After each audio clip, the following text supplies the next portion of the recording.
So we were on the second page of this, the portrait of a lady. So what we have already done is that the grandmother of Khushwant Singh, she used to uh, be with him for whole of the day, right from his getting up early in the morning, then making him listen to the prayers, then she would make him take bath and all, then she would like make him have his breakfast and would hand him over all the things which he would require in the school and would take him to school. So she would accompany him, and on one he would go to the school, and then she would go to the temple, and the both buildings like temple and school, they were adjacent to each other. So in the school, Khushwant Singh would learn alphabets or the prayers, and by the time both would finish off, they both would start coming back home in the afternoon.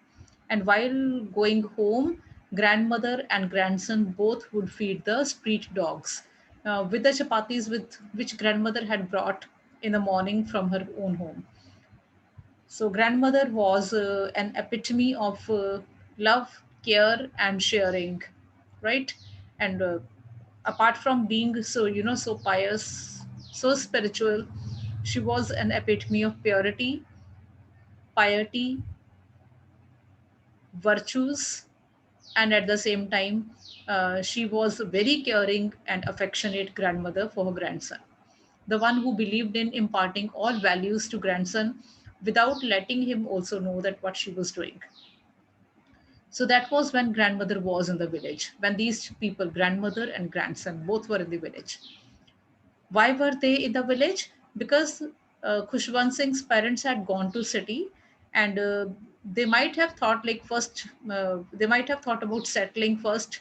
Then after they had settled there, then they decided to call Khushwant Singh and Khushwant Singh's grandmother to the city. So when my parents were comfortably settled in the city, they sent for us. That was a turning point in a friendship. So when they went to the city, then a change came over in their friendship. Let's see what kind of change would come. Although we shared the same room, my grandmother no longer came to school with me.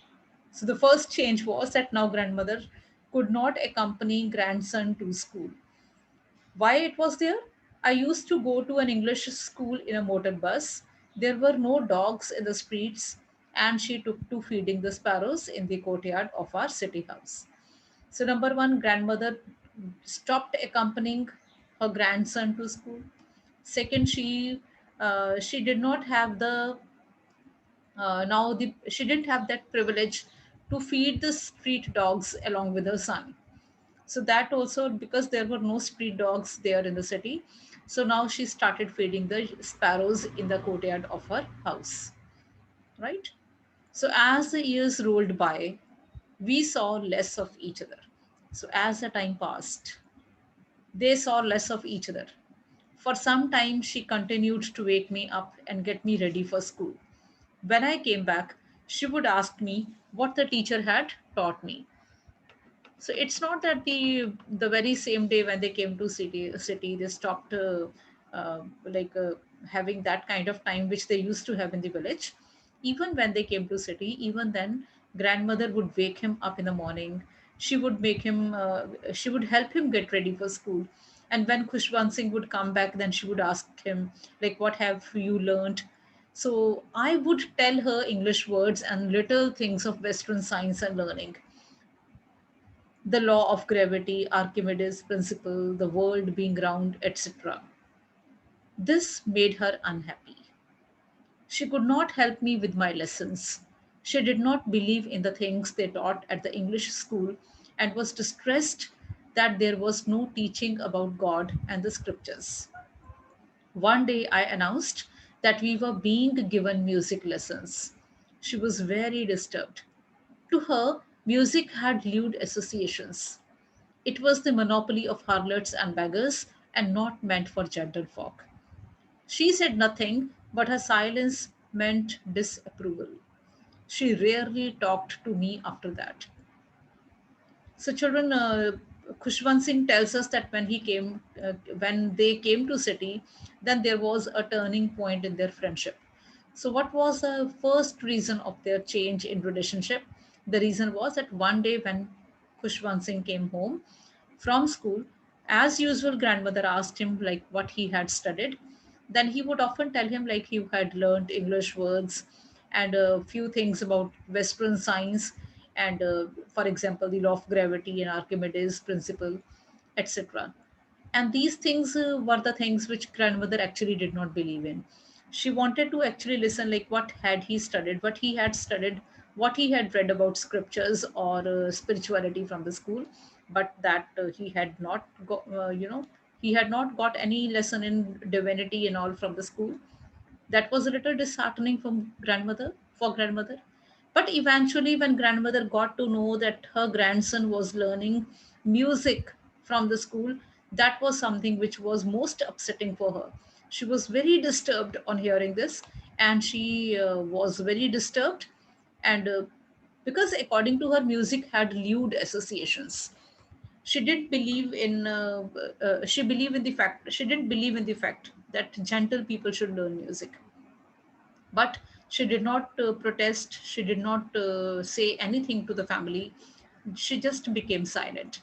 And her silence meant that she did not approve of what was happening with grandson in the school. She rarely talked to me after that. So she stopped talking to Kushwant Singh also much. It's not that she was annoyed with Kushwant Singh, but she did not approve of the way Kushwant Singh was getting the things in the school. But she only expressed her disapproval through her silence. When I went up to university, I was given a room of my own. The common link of friendship was snapped. So when up till the time he was in school, it was they were still there in the same room. They had the same room. But when he went to university, then Khushwant Singh was given a separate room. Now the common link of the friendship was broken. So what was the common link of friendship so far? In the city, so far they were there in the same room. They shared the same room. So though grandmother would not talk much to grandson, yet they were together in the same room. But when this boy, Khushwant Singh, went to the university, then the common link of friendship, that is the room, also got separated. My grandmother's my grandmother accepted her seclusion with resignation. She accepted her loneliness. She did not protest. She did not resent. She did not make a hullabaloo of like what was happening with her. She rarely left her spinning wheel to talk to anyone. From sunrise to sunset, she sat by her wheel, spinning and reciting prayers. Only in the afternoon she relaxed for a while to feed the sparrows. While she sat in the veranda, While she sat in the veranda breaking the bread into little bits, bedlam of chirpings, hundreds of little birds collected round her, creating a veritable bedlam of chirpings. Some came and perched on her legs, others on her shoulders. Some even sat on her head. She smiled but never shooed them away. It used to be the happiest half an hour of the day for her. So when this Khushwant Singh went to university, so she would be not able to see her grandson much. Throughout the day, she would do now three things you can say. She would keep on spinning the wheel throughout the day, and along with spinning, she would keep on reciting the prayers. Only in the afternoon, for half an hour, she would feed the sparrows. And that was her favorite time of the day, because at that time when she would be feeding the sparrows, she would break the bread into little crumbs, and then thousands of birds would come and sit around her. Okay, some birds would even sit on her legs, and some on her shoulders, and some even on her head. And she was such an she was grandmother was such an embodiment of love and affection that even the birds were not scared of her. And what was that like, even she never like tried to uh, shoo them off. So the birds would sit and alight on her head, on her shoulders, on her legs, and she would never get annoyed. So that time when she would be feeding these sparrows, that was her happiest half an hour of the day. When I decided to go abroad for further studies, I was sure my grandmother would be upset. Now, see, children, with grandson, her, the time which she would be spending with the grandson, that was, reducing with each passing day. So, first, when they came from the village to the city, at least they had the same room. Then that room, common link of friendship was also broken. Now, grandson decided to go abroad for higher studies. And he thought, Khushwant Singh thought, like when the grandmother would come to know about his decision to go abroad, she would be very upset. I would be away for 5 years, and at her age, one could never tell. So this is what Khushwant Singh thinks. Khushwant Singh thinks that that he would be going away for 5 years, and 5 years is a long time, especially keeping in mind her age, because you never know whether she will be alive after 5 years or not. So he says, at her age, one could never tell. What one could never tell? One cannot predict, one cannot make out whether the grandmother, such an old grandmother, would be alive after 5 years or not. But my grandmother could. So Khushwant Singh says that, but my grandmother could tell that she would be alive. So what happened? She was not even sentimental. She came to leave me at the railway station but did not talk or show any emotion. Her lips moved in prayer, her mind was lost in prayer, her fingers were busy telling the beads of her rosary.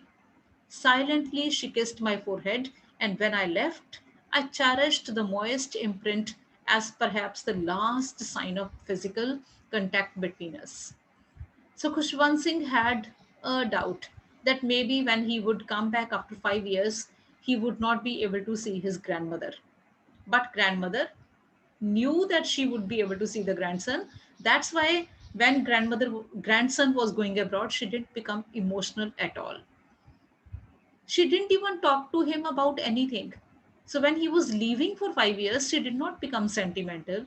She didn't even shed a single tear. She didn't even talk to him seriously. Only when he was about to leave, she just kissed him. And grandson thought like it might be the last physical contact between him and his grandmother. Maybe when he would come back, she would not be alive, right? But that was not so. What was not so? But that was not the last physical contact between grandmother and grandson. After 5 years, I came back home and was met by her at the station. So, after 5 years, when he came back, again the grandmother was there to receive him at the station. She did not look a day older. Even now, grandmother did not look a day older. She had been looking the same old grandmother as she looked about 20 years ago. She still had no time for words. And while she clasped me in her arms, I could hear her reciting her prayers. Even on the first day of my arrival, her happiest moments were with the sparrows, whom she had fed longer and with frivolous rebukes. What are frivolous rebukes? Frivolous means not very important, not serious. Okay, and rebukes are scoldings. So she scolded the birds, but not really, she didn't really mean them. Out of fun, she scolded the birds. So when the Khushwant Singh came back after 5 years, then grandmother was still alive. But even then, she did not have any time to talk to grandson. Even then, she did not, waste. She did not waste her time in talking to grandson. She still was reciting her prayers. Though she had gone to the station to receive her grandson, yet she did not waste her time in idle gossiping. And even on that day, she did not stop praying. And even on that day, her favorite time was feeding the sparrows. And that day, she fed the sparrows for longer hours. She took more time, she gave more time to the sparrows. And this time, she was like even happier. She was always happy in feeding the sparrows, but today she was happier than ever, right? In the evening, a change came over her. In the evening, a change came over her. She did not pray. So for the last, uh, s- like since the time Khushwant Singh had been observing his grandmother, he had never seen her not praying. He had never seen her talking for no reason. But for the first time on that particular evening when he came from abroad, he saw that her grandmother underwent a change. Let's see what changes there. She did not pray. Very strange. On that day, did not pray. She collected the women of the neighborhood, got an old drum, and started the women of the neighborhood. Sorry. She got an old drum and started to sing. So what happened on that particular evening? Instead of doing prayer, instead of telling the beads of a rosary, she collected the women of her neighbor. She got an old drum, dholak, and she started singing. For several hours, she thumped the sagging skins of the dilapidated drum. Dilapidated is old, worn out. For several hours, she thumped the sagging means loose. For many hours, she kept on beating the drum and sang of the homecoming of warriors. And what kind of songs she sang? She sang the songs related to the homecoming of warriors.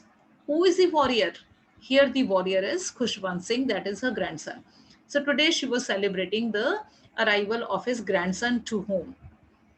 We had to persuade her to stop to avoid overstraining.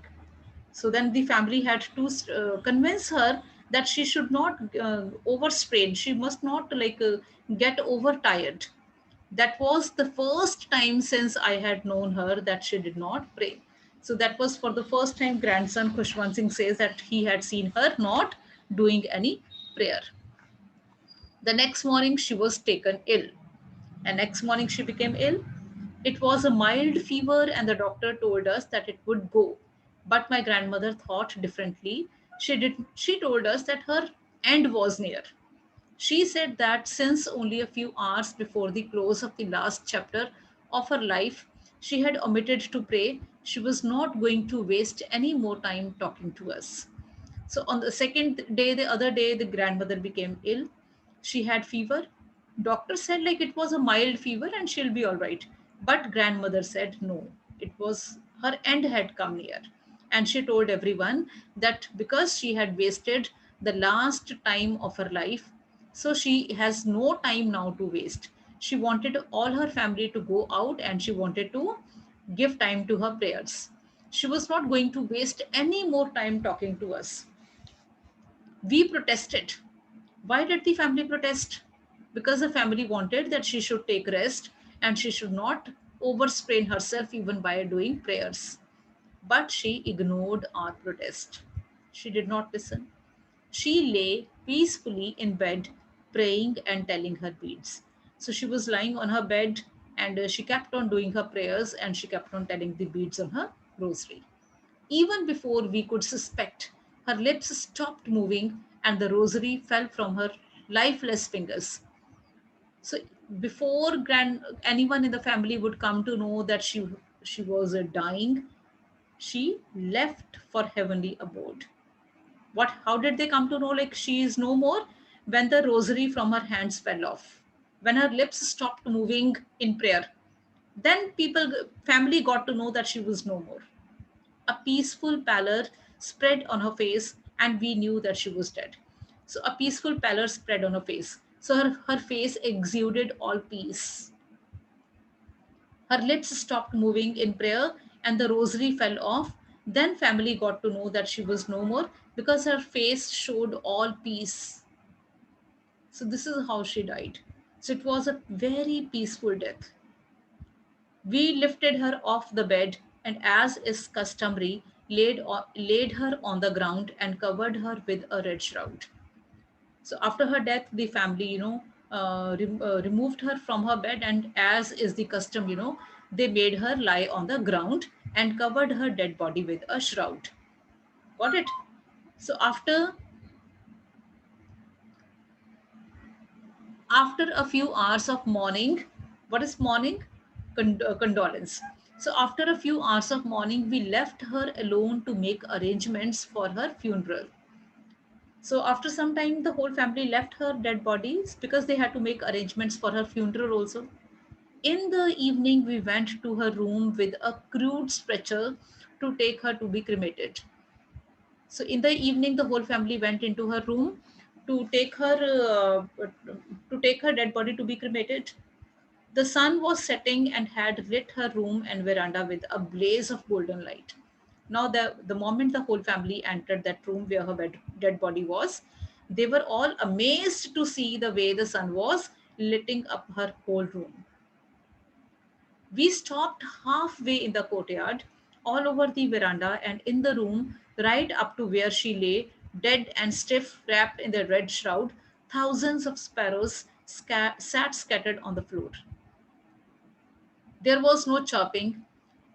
We felt sorry for the birds, and my mother fetched some bread for them.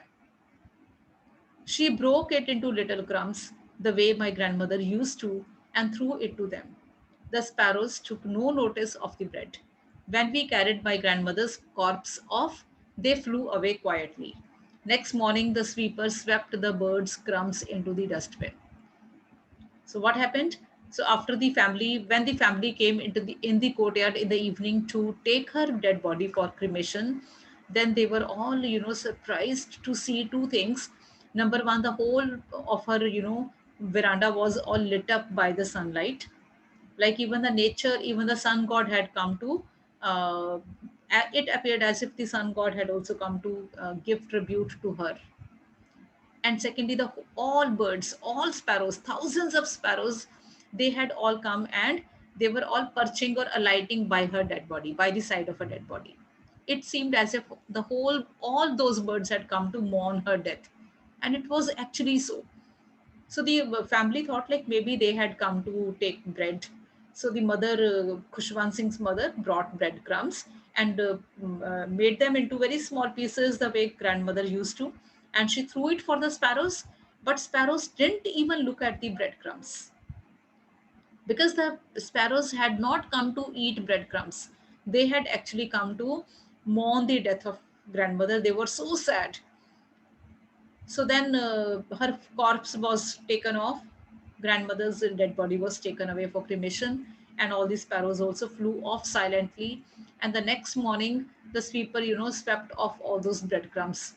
The point is like no sparrow, even no, none of the sparrow took any, bite even from those breadcrumbs. They were lying there as it is. So even the birds were missing the grandmother. They were not missing the breadcrumbs. They were missing the grandmother. So such was the grandmother who even left her impression not only upon human beings but also on the birds. Even the birds mourned her death.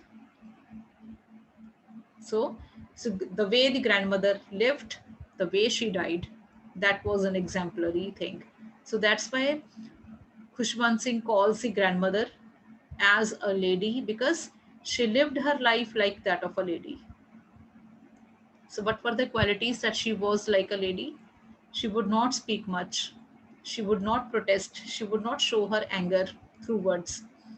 Her anger or her disapproval would be expressed only by silence, and that is a sign of gentle people. That is a sign of, you know, gentle people or ladies.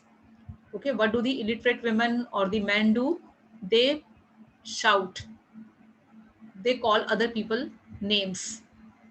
Okay, the people, the moment somebody, call somebody names, the moment somebody, has the words to show one's annoyance, it means a person is not that gentle. So, this is what grandmother used to be. She was always gentle. She was always like well behaved, and she was the most punctual. She was one of the most disciplined person in the family. Whatsoever might happen, even her grandson would go, grandson would come back, but her routine would not change. Okay, so throughout her life, she had one routine of keeping herself at peace. That is prayers, then telling the beads on a rosary, then spinning the wheel or the feeding the sparrows or of the dogs. That would always be done. Okay, so she would not leave her ideals for anyone. So though it seemed as if she was away from her grandson, but and somewhere Khushwant Singh also tells us that yes, the common link of friendship was broken. Do you think their friendship was actually broken? Do you think grandson and grandmother, they were they did not share this that bond which they had in the childhood? Did their bonding become loose? If grandmother and grandson were closely related to each other in the childhood of grandson, did they stop being so later on in the life? The answer will be no. Yes. Yes, Japan, Samriddhi, and all, you're right. So, grandson and grandmother, they were always together, even when they were not at all talking to each other. Even when grandson was going abroad for 5 years, even then, grandmother did not become emotional. So, does it mean that she stopped loving her grandson? If she did not show her emotions, if she did not show her tantrums, if she did not tell her grandson, beta, don't go, please don't go away from maybe I won't be alive after 5 years. Did she try to become emotional at that time? No, because she did not want to uh, prove to be an obstacle in anyone's life, especially in the life of a grandson. Okay, she let him have his own life despite the fact like she loved him a lot. What's the proof? That when he came back home, though she would never ever spare her time from prayers, but that evening she sang song about the arrival of homecoming of warriors. So she celebrated her grandson's arrival. Okay, that was just a few minutes before her death. So she was so happy. So it means that when he went abroad, then she might have been unhappy also. But she never ever expressed her unhappiness or disapproval through words or through her gestures, even. She always remained cool, she always remained calm. That is a sign of a gentleman. Okay, gentleman, I mean either a gentleman or a lady. So this grandmother proved to be an embodiment of a lady or of a gentleman through her behavior, etiquettes, values, and she remains consistent with her character throughout. Nowhere in the story we find her becoming emotional, angry, or over loving. No, she remains cool throughout the story. Got it? Okay, so the chapter we have finished. Now go through the series questions at the end of the chapter. Time is almost over. So there are understanding the text. So there are 5 questions here. You go through them, very important and very simple questions they are. So write them all on the, so 5 questions there, and then talking about the text. So 5 those questions and 4 these, then thinking about the language. So these we will discuss only the first 5 and first 4 questions. Especially write on all these 5 and plus 4 questions on your assignment sheets. Okay, you'll be making your assignment sheets, and today you write, and a day after tomorrow I'll be checking your assignment sheets here in the class itself. I won't ask you to send me the PDFs, and next week your tests will start, I guess, and test schedule I will send you today, and so each there will be one test, I guess, each day from next week.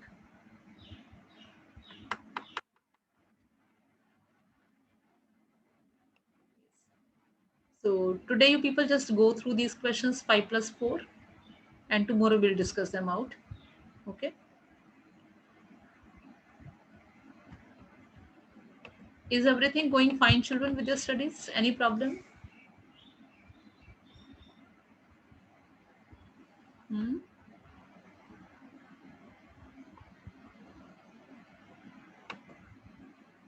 Okay, everything is fine. Okay, okay.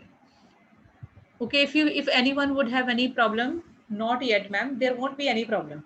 Okay, don't say not yet. There won't be any problem. But yes, sometimes if you have anything to say, you can share that with me. You can send me a message. I'll try to see that. Okay. Okay. We'll see you tomorrow. Right?